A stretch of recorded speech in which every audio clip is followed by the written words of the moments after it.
السلام علیکم عزیز طلبہ۔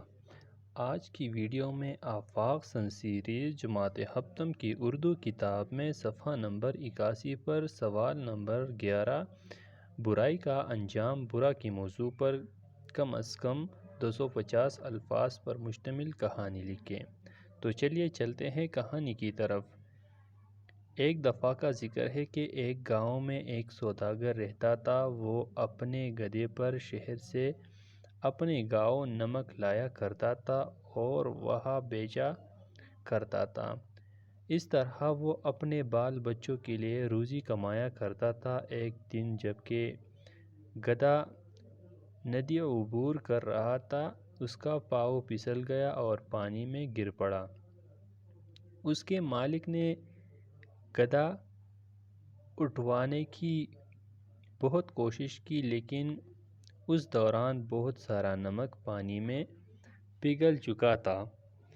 جب گدھا کھڑا ہو گیا اور ندی سے باہر نکل آیا تو یہ دیکھ کر بے حد خوش ہو گیا کہ بوجھ پہلے کی نسبت بہت ہلکا ہو گیا ہے۔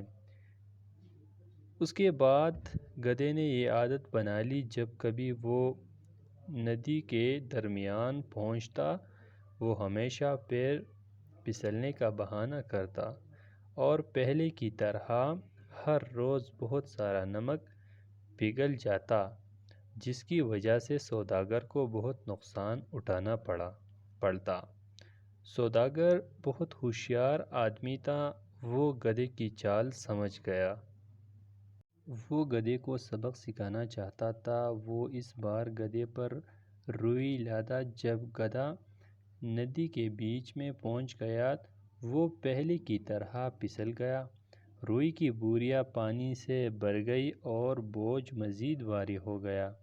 اب گدھا بوجھ لے جا نہیں سکتا تھا۔ سوداگر نے گدھے کو مارنا شروع کر دیا۔